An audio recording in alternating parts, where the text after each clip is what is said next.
Is the entertainment media distorting the faith of the LDS Church in the Hulu series, The Secret Lives of Mormon Wives? Hi, I'm Megan Connor, host of the Midlife Revolution podcast. I'm a seventh-generation Mormon who left the church after 45 years, but before I found out that the church had been fined by the SEC for creating fake shell companies in order to hide assets. And yet they offered no apology for doing something illegal. I wonder how a member would be treated if they did something illegal. Oh yeah, that's right. Excommunication. That's how that would be handled.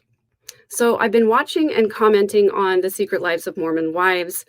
As a former member of the Church of Jesus Christ of Latter-day Saints, I can help people identify what about the series is real, what seems staged, and what Mormon life is really like. Now, just before the Hulu series was released, the Church of Jesus Christ of Latter-day Saints issued a statement on its website. It's just a commentary that's titled, "When Entertainment Media Distorts Faith." The Church of Jesus Christ of Latter-day Saints, like other prominent global faith communities, often finds itself the focus of the attention of the entertainment industry. Some portrayals are fair and accurate, but others resort to stereotypes or gross misrepresentations that are in poor taste and have real-life consequences for people of faith. So the LDS Church is trying to call out this Hulu series for saying that they're resorting to gross misrepresentations and stereotypes when they portray the lives of these Mormon women. Now, first of all, I just want to point out these women are very public about their lives. They have TikTok channels that are wildly popular, and they seem to not be very much different on their TikTok than they are in real life, or at least as we see them on the series. So for the church to say that it's a gross misrepresentation, I don't think that's accurate. These women are pretty much showing their real lives.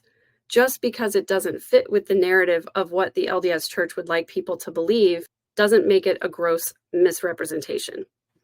Now, it might be a segment of the Mormon culture that doesn't necessarily represent the entirety of the Mormon people. And that's certainly my experience. During my time in the Mormon church, I associated with lots of wonderful people who were really trying to live the gospel exactly as it's taught from Salt Lake. The majority of the people during my time in the church were faithful members who were keeping the commandments, doing everything the way that they were taught to do.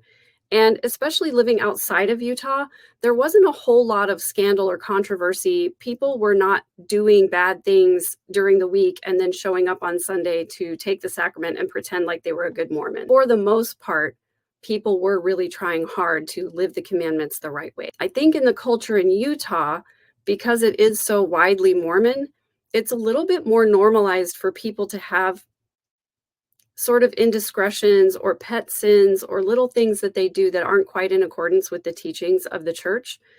Because if you go through the entire checklist of what's expected of you as a Mormon, it really is impossible to live up to every single thing that they ask you to do, especially if you happen to be, I don't know, a human being with feelings and needs.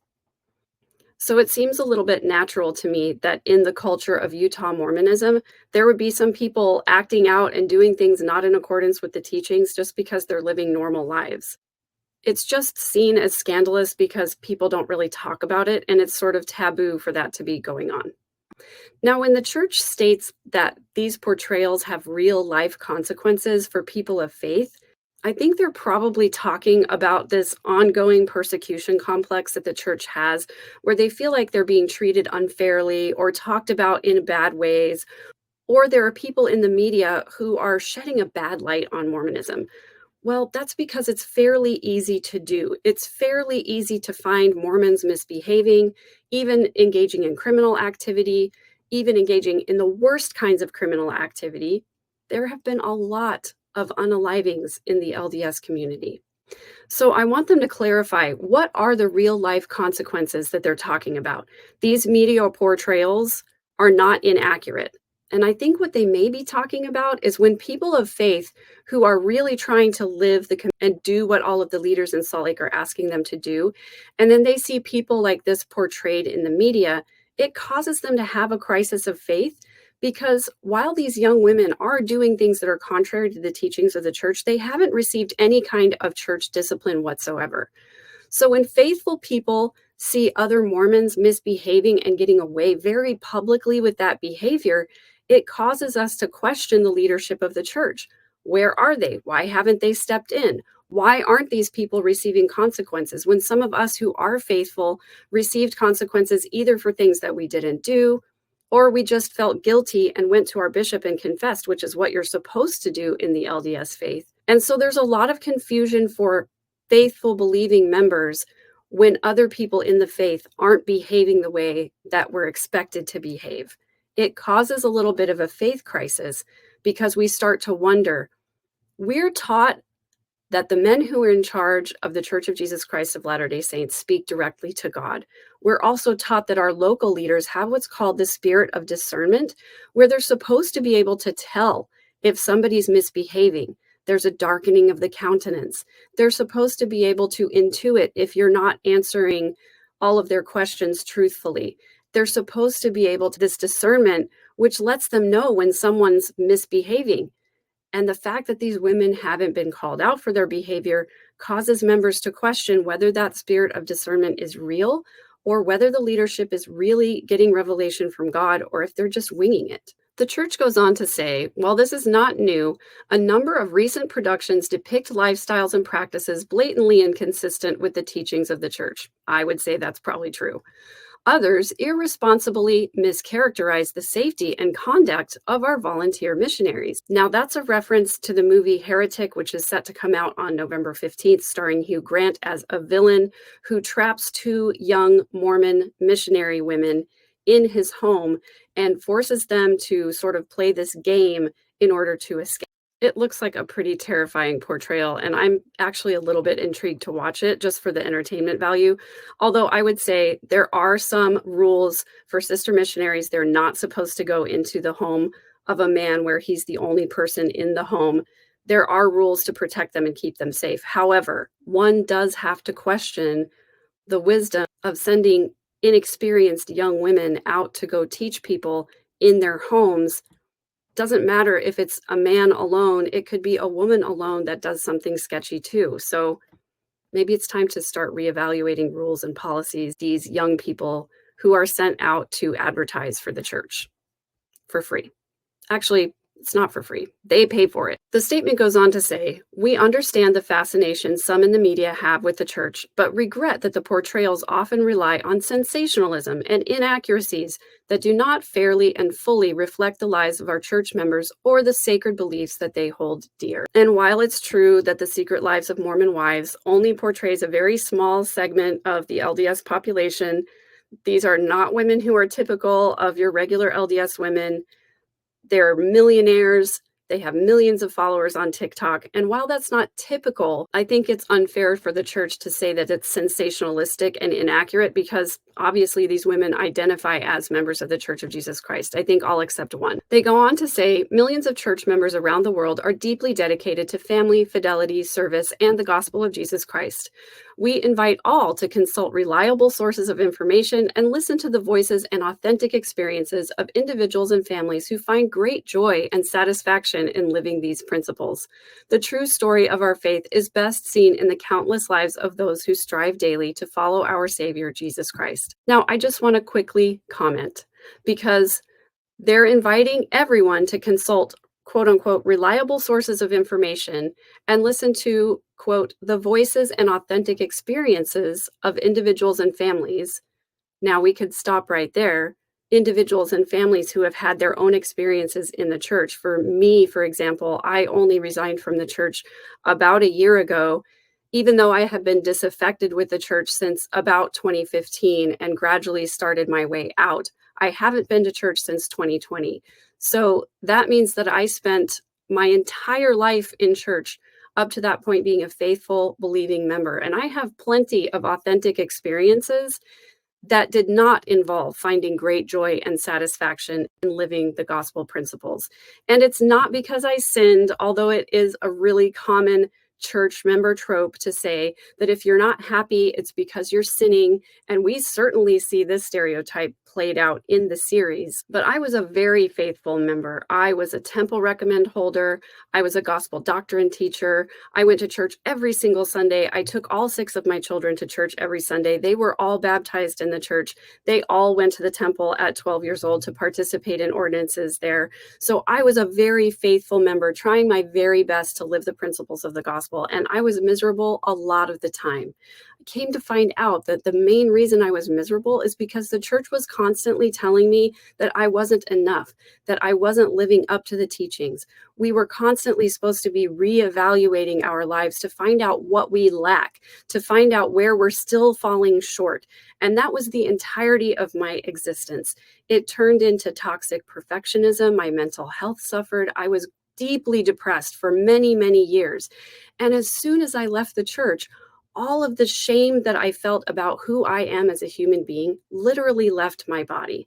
So I can tell you my authentic experience with the church as a lifelong member was not full of joy and satisfaction.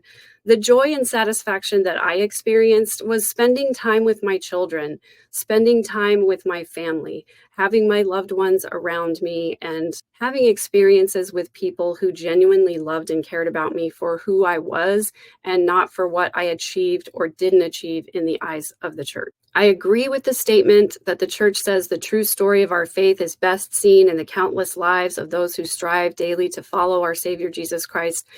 Although, if you take a close look at those lives, a lot of people are unhappy. There is a higher rate of depression, anxiety, and mental health disorder in the state of Utah than anywhere else in the United States. I don't have the statistics with me right here, but I will refer to that in a future episode. I just think it's important to note that while faith can be a very healing, a very uplifting thing, and community is very important, I also think it's important to point out that in the LDS community, among people of faith, there's a lot of shame, there's a lot of secrecy, and there are a lot of people who are deeply unhappy because they don't measure up to the standard that is put forth by the Mormon Church.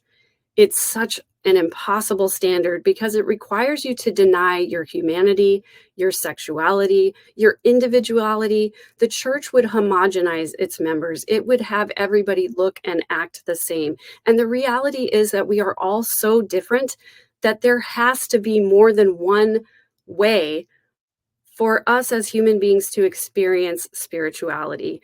And the church telling people that their way is the only way, that it's the only correct way, just doesn't work for so many millions of people that I think it's a harmful message. Another thing that I find problematic about this statement is that the church is basically inviting people to come and talk to their faithful members, people who are living things exactly the way that they should be. But even that is problematic because the Church of Jesus Christ of Latter-day Saints has so much money that they could help alleviate the suffering of the homeless and the food insecure right here in our own country among their very own members, and yet they choose not to do it. They've amassed this huge amount of wealth that they say is for a rainy day, and my contention is that the rainy day is right now. Suffering is taking place all across the world among their own members, and yet they're asking those members who are food insecure to continue paying tithing when they've hoarded over $250 billion of wealth for themselves. Right now in Salt Lake City on October 5th, there is a general conference happening in the huge conference center in Salt Lake City. It holds about 22,000 people, and people will flock to the conference center this weekend for 5 separate sessions of conference, 2 on Saturday, 2 on Sunday, and 1 the previous Friday evening. And these people who are coming to the conference center will literally walk past and step over a huge and growing homeless population in Salt Lake City and will not contribute money to them because they believe that giving their money to the church allows the church to then decide who is really deserving of that money and that financial support.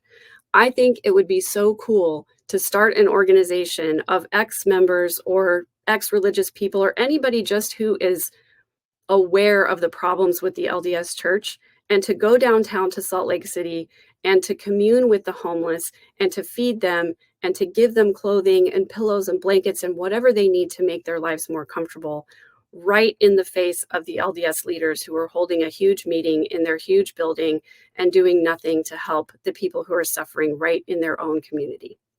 If you're interested in engaging in ways that we can help the homeless community in Salt Lake City, please let me know in the comments or email me at megan@third-verse.com. I'll put the address in the show notes so you can send me an email. I would really love to have a collection of people go to Salt Lake and help the people that the LDS Church are ignoring on their own property. Please like the episode. Please subscribe to the channel. Please share the episode with anyone else who needs to hear it or who would be willing to be a part of a movement of helping people in Salt Lake City. I would love to travel there during the next conference and have a huge presence of people there who are helping and serving the people who are truly in need. I'll be dissecting more episodes of the Secret Lives of Mormon Wives right here on my channel. Please subscribe so that you get the notifications for the next video.